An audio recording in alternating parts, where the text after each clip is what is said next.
There, I'm finally finished with my script for the episode Bloom and Gloom. Now I can head back to my channel and start recording. On second thought, maybe I'll just take a quick nap, to build my strength.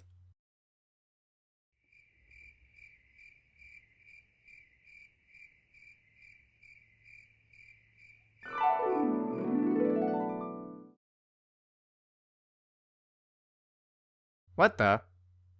Where am I? What is this place? This isn't my channel. Oh no, don't tell me. I fell asleep. Great, now how am I gonna review the episode without my visuals, microphone, and editing software? What the? Where'd these come from? Oh, that's right. This is a dream. Anything is possible. I wonder. Yeah, I could definitely work with this. Looks like I'll be reviewing the episode after all. Let's start the intro.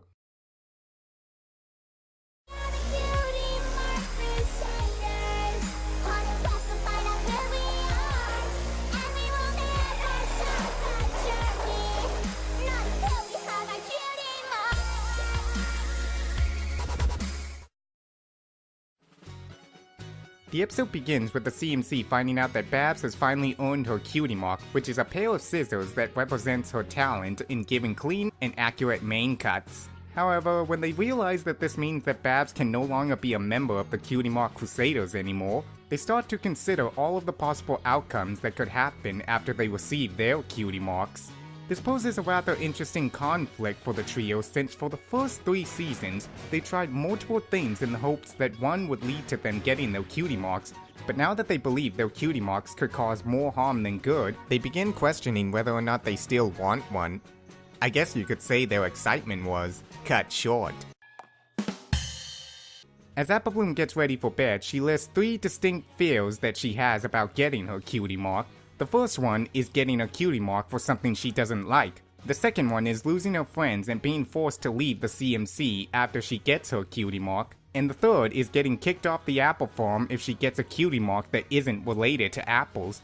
Applejack promises her that everything will be okay and helps her get to sleep by singing a short but rather heartwarming lullaby about how a Cutie Mark won't change her no matter what it is. To me, that moment made this episode so memorable as it was a perfect example of Applejack's role as a mother figure to her little sister and is exactly why I see her as baschfire. The next morning, Apple Bloom wakes up and oh look, the pancakes are back. Are you thinking what I'm thinking?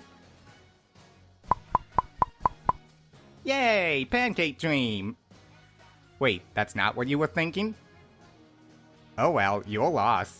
So Apple Bloom discovers that she has a pest control Cutie Mark and must now protect Equestria from small insects known as Twitter mites. At first, she starts to take interest in the job, but later starts having second thoughts as being a pest control pony for the rest of her life isn't something she wants to do. Look at the new bug pony! And speaking of pests, Diamond Tiara and Silver Spoon show up and start reminding me of everything I hate about them, and cause Apple Bloom to run away into the Everfree Forest, where she meets a mysterious voice that offers to take away her Cutie Mark. She accepts, but as a result can no longer stop the Twitter mites and is forced to watch helplessly as her home gets destroyed in front of her. Apple Bloom wakes up and realizes that none of it was real. As interesting and visually stunning as this first dream scenario was, I felt it was rather lacking in terms of believability. Also, I just hate seeing these two on screen together. Which reminds me, I'll be right back.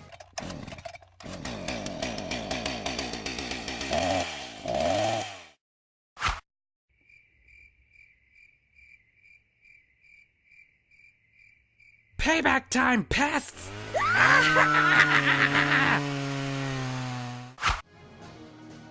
Well, they're gonna have nightmares for the next few months now. So the process begins again as Apple Bloom wakes up and discovers that she has a Cutie Mark, only this time it's in potion making. A nice little reference to the episodes Twilight Time and Cutie Pox. Anyways, she goes off to show Sweetie Belle and Scootaloo, but right as she does, she begins experiencing her second fear of losing her friends and getting kicked out of the CMC, and finds herself in the same predicament as before, realizing that she's not happy with her Cutie Mark and gets it removed by the same mysterious voice in the forest. However, when she returns, Scootaloo and Sweetie Belle reveal in a cruel twist of fate that they got their Cutie Marks, and once again, Apple Bloom finds out it was just a dream. Now, the thing I found interesting about this second dream was that out of the three, it felt the most realistic. I mean, up until the moment... Up until the moment... Hey, buddy, do you mind? I'm trying to do a review here. Can you lower the volume? Finally.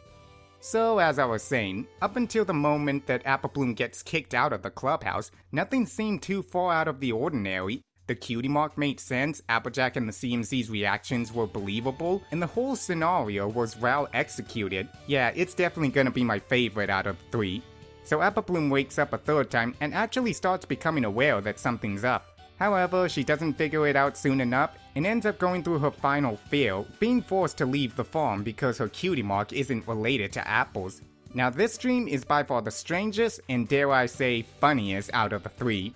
I mean, seeing Big Macintosh's voice come out of both Applejack's and Granny Smith's mouth was just hilarious. And the over-exaggerated personalities and creative visuals really helped make this dream feel all the more awkward and fun to watch. The dreams eventually cause Apple Bloom to get so wrapped with fear that she's willing to give up on her lifelong goal of getting a Cutie Mark. I don't want to see another Cutie Mark as long as I live! Wow, never thought I'd hear Apple Bloom say that. After one more encounter with a mysterious shadow, Luna shows up and reveals that all this time, the shadow that was bringing down her self-confidence and causing her so much pain and misery with never-ending nightmares was her own. This was a perfect representation of self-doubt and how letting both it and fear control your life could lead to devastating effects on your future. The episode ends with the CMC learning to accept who they are and how a Cutie Mark is only a small part of them, and decide to pass on this information to their friend Babs. Overall, I liked this episode.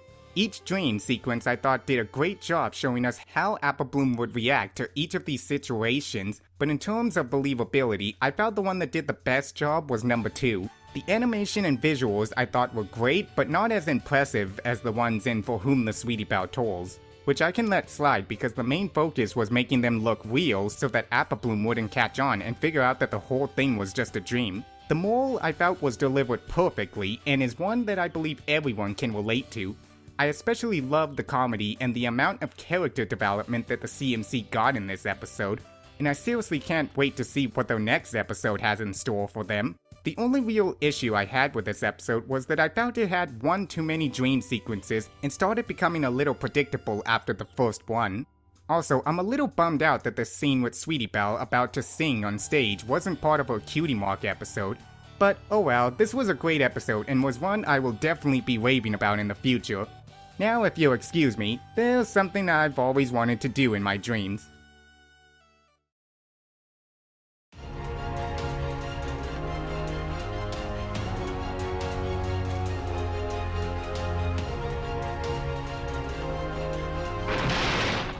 Hello, Celestia. It's time to step down.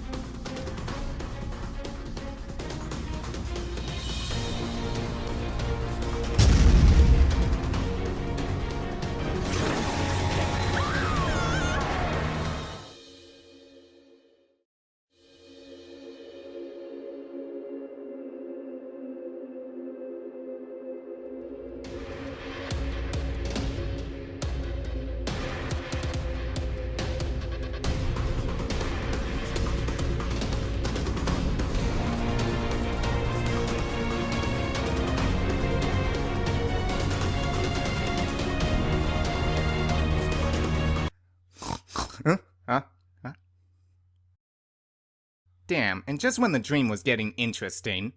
Oh well. I'm Blue Rave, and I'll catch you later. It kinda hurts when every pony stares to look at my flank and see there's nothing there. I'm not gonna sit down and cry. right, but sometimes it's just too much.